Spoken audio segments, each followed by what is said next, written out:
একটা ছোট গ্রাম, চারদিকে ধানক্ষেত, মাঝখানে নরম নদীর স্রোত। সেই গ্রামের এক কোণে থাকে এক গরিব ছেলে, নাম তার রবিন। ছেলেটা কাঠ কেটে দিন কাটায়, কিন্তু মনে তার একটাই স্বপ্ন, একদিন সে নিজের ভাগ্য নিজেই বদলাবে। হায় রে, আজও বেশি কাঠ কাটতে পারলাম না, মাকে ওষুধ আনতে হবে। রবিনের বাবা মারা গেছেন বছর কয়েক আগে। মা অসুস্থ, ঘরে খাবার প্রায় কিছুই নেই।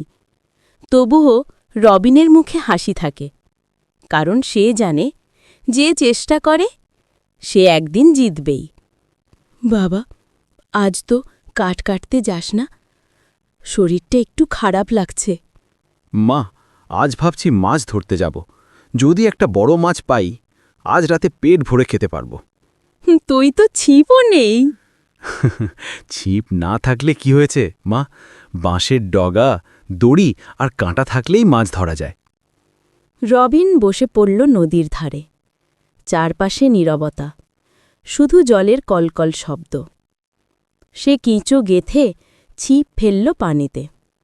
সময় গেল 1 ঘণ্টা, 2 ঘণ্টা, মাছ নেই। হয়তো আজ ভাগ্যটা খারাপ। ঠিক তখনই ছিপটা নড়ে উঠল। এই যো, লেগেছে। সে টান দিল, কিন্তু ছিপটা ভেঙে গেল। রবিন নদীতে লাফ দিল, 2 হাতে টেনে তুলল, আর অবাক হয়ে দেখল একটা সোনালি মাছ। আমায় ছেড়ে দাও রবিন, আমি নদীর রানী। তুমি চাইলে তোমার 3টে ইচ্ছা পূরণ করব।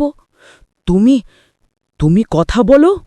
হ্যাঁ, কিন্তু শুধু সৎ হৃদয়ের মানুষই আমার কথা শুনতে পারে।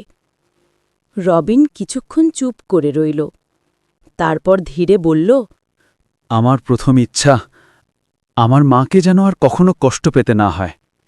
তোমার মা আজ থেকেই সুস্থ। আমার দ্বিতীয় ইচ্ছা, আমাদের জন্য একটা ভালো কুঁড়ে ঘর চাই, যাতে বৃষ্টিতেও পানি না পড়ে। সেটাও হবে। তৃতীয় ইচ্ছা, আমার আর কোনো ইচ্ছে নেই, তুমি মুক্তি পাও, তোমার জগতে ফিরে যাও। মাছটা মুচকি হাসল, বলল, তুমি সত্যিই মহান মন রবিন। সুখ তোমার সাথেই থাকবে। আর মুহূর্তেই নদীর গভীরে মিলিয়ে গেল সে।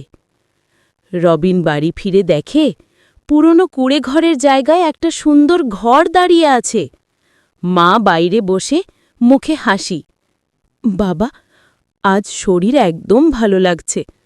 কে জানে কি আশ্চর্য ঘটল। সব ঠিক হয়ে গেছে মা, সত্যি সব ঠিক। সেদিন থেকে রবিনের জীবন বদলে গেল, কিন্তু সে অহংকার করেনি, বরং আগের মতোই পরিশ্রম করেছে। গ্রামের মানুষ বলতো, রবিনের নাকি নদীর দেবী আশীর্বাদ দিয়েছেন। কিন্তু রবিন জানত, জাদু নয়, সত্যতা, পরিশ্রম আর মায়ের আশীর্বাদই মানুষকে বদলে দেয়। জীবনে মাছ ধরতে গেলে ভাগ্য নয়, ধৈর্য ধরাটাই আসল।